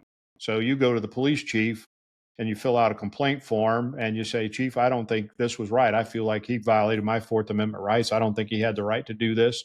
So they fill out a complaint. I'm as the chief. If I have investigators or if I'm in a small department, I do it myself. But I look at the facts and I interview the officer, get a statement from him, and gather evidence, and then I put it all together and say, well, you were in compliance with state law, you were in compliance with policy and procedure, so you're exonerated. You did the right thing. Or you know what? You shouldn't have pulled the man out of the car. You didn't have any reasonable suspicion that there were any officer safety issues or there was anything that was in the car that may have harmed you. So you shouldn't have got him out. That's a violation of his civil rights. That's a violation of this ordinance or law, and discipline the officer and put him through training. Or it could be so criminal, like a case I had out of Mississippi, where unfortunately, I mean, you can't say that prejudice still isn't alive, because this young man was trying to avoid a driver license checking station in the middle of the night. They were actually, the police were out looking for drunk drivers, and they saw this guy approaching, and he saw them in the middle of the road, the officers. So he went into a parking lot, turned around, and came out, went back the way he came. So they said, well, he's trying to avoid the checking station. So they chased him, and he ran into the next county. And just like on, Bugs Bunny Roadrunner cartoon, you turn down the road and there's a big sign that says bridge out ahead, stop. So he saw that sign and he stopped. He got out of the car. He raised his hands above his head and he turned around and faced the police and stood there. And they ran up and tackled him, knocked him to the ground, started kicking him in the head with their boots. And then one of the officers got his flashlight out and started beating him in the head with a flashlight. Then they put him in handcuffs. And he's obviously injured. So they call the ambulance, and the ambulance looks at him and said, well, he has to go to the emergency room. And the police said, well, if he goes anywhere, we'll be the ones to take him. And they made him stand up, leaning over his car while they searched his car. And they finished, didn't find anything, took him to jail, or took him to the hospital. And while he's in the hospital, their sergeant, their supervisor, comes in and he said, how'd those steel toes feel on your head, boy? You're lucky that I wasn't there. You'd be in a coma right now. And I'm the sergeant, and I can plant drugs on you or anything else and make it stick. And guess what? All of this is recorded on body-worn camera. They cannot refute it. There's no way to say, oh, we didn't do that. It's caught. They forget that they got those on because they wear them every day. And so, I mean, that shows the mentality of the people. It's sad. I mean, as a police officer for 45 years, it saddens me that still exists. And that's why, 80% of my work is done for plaintiffs, against the police, because the police still don't always follow the rules and regulations and the law. And that's why they have to be checked. And if they don't do it right, they should be held accountable, and other officers should be trained to make sure it doesn't happen again. And that's, why I like doing the expert witness testimony, is to try to help, again, keep law enforcement evolving to make it the profession that everybody wants it to be. I mean, it's like what we touched on earlier, when we were about the small town sheriffs and stuff like that, and as much as I see that from Hollywood or TV shows and stuff like that, and think, and when I asked you, does that really exist? And when you said, yeah, and I was inside, I was quite, really? I thought we'd moved on from that. Obviously, but I mean, that can happen anywhere, really, can it? Sure. And just yesterday, I was called by an attorney to go over a case of a small town, and it's a one police chief town. I mean, the chief is the only officer, and the officer, or the police chief, was working one day, and a murder happened in the next little community about 5 miles away. And I didn't ask if he was called or not, but he went over there. He said he turned on his emergency equipment and he flew over there. Once whatever he was going to do was finished, he came back into his town, and he was sitting in a parking lot of a little convenience store. And this local citizen that knows him, they even have each other's cell phone numbers. I mean, it's not, they're not friends, but they're good acquaintances and they know each other. So, but this guy calls up or comes up to the chief, side by side in the car. And he said, where were you going? You passed me and you didn't have your lights or siren on, and that was dangerous, and you shouldn't do that. And he's kind of reprimanding the chief. And the chief, I don't know what kind of excuses he gave, if any, but he gets out of the car and he ordered the man to get out of the car. And the guy who didn't want to get out, so he opened the door and starts to pull him out of the vehicle. And the guy bites him in the finger and actually bit through his fingernail. So, I mean, he's biting very hard. And the chief gets him out, throws him on the ground. They wrestle around, and he finally gets him in cuffs. And then I guess he probably arrested him for disorderly conduct or something. But they need somebody to represent the chief, and that he didn't use excessive force, that he was doing the right thing. So this attorney actually works for the insurance company that the town has a policy with for these type of incidents. And so I said, well, now with everything you've told me, the chief was sitting in a parking lot. He wasn't on a call. This guy came up to him on his own volition. The police didn't summons him. He started berating the chief. The chief didn't like it. He got his butt hurt, and he got out of the car, and a fight ensued. I said, so, that's really a seizure. Once he pulled him out of the car, that's a Fourth Amendment seizure. He can't articulate any criminal activity. He's actually on private property. He's not on public property. He wasn't called there for any reason. I said, you've got some really hard things to get over. I said, I don't know that I can help you other than say, I would probably have a frank conversation with the insurance company and try to come to some settlement, because there's no way to get past that. He pulled him out of the car. Now the guy bit him, but in a lot of the states in the U.S., you can resist an unlawful arrest, which gets people in trouble.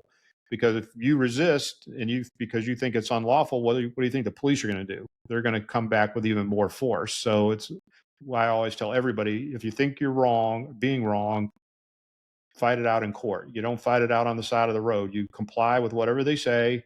Yes, sir. No, sir. Be polite. Be responsive, and then make a complaint. And if you really think it's bad enough, contact an attorney, maybe for a lawsuit. But here's a situation where there's just no excuse for that chief making those type of physical advances toward that man. He should have, said, "Hey, Bob, I'm done talking to you right now. Sorry that you didn't like what I did, but I'm out of here. Have a good day." I rolled the window up and drove off. I mean, what's he going to do? Maybe he'll go complain to the town manager or the town council or something like that. But, the chief overreacted, and now the city's in a lawsuit and they're trying to defend him. And I was told the attorney, I mean, I'd like to help you, but I just don't see how. I'm giving you my, view from the other side. If I was the plaintiff's expert, this is the first things I would have gone after, and it would be a federal lawsuit. And he goes, "Wow." He goes, "You're right." He goes, I'm thinking back to my criminal procedure days, and yeah, you've really helped me a lot." And I said, "Well, you're welcome. And if something happens that you need my help, I'm happy to let you retain me. But I just don't see that I can do anything that's going to be beneficial for you or the chief. And that a settlement early on is probably the cheapest way to get out of this." I mean, it's the way the cookie crumbles, isn't it? I mean, but it does sound, I was like listening to that and I was thinking, well, was it 50-50? But you're right. I mean, the Fourth Amendment violation there. Yeah. Right. I'll tell you what, I made that last another 20 minutes. Well, you can edit it all you want to. No, But you know what? And as much as anyone watches these, they know I don't, because it's raw, it's real. I don't take things out or put things in or anything like that. It is as it is. If people don't want to listen to the full 2 hours, they can listen as much as they want. Well, anyway, I'll say good night to you. Good night or good afternoon to where you are. Good evening. Yeah. Again, thanks for coming on and sharing your time with us and telling us your story of your life. I've really, really enjoyed it. Thank you. Honestly. Thank you, Frank. I've enjoyed speaking with you as well. I hope you enjoyed that podcast. I enjoyed recording it.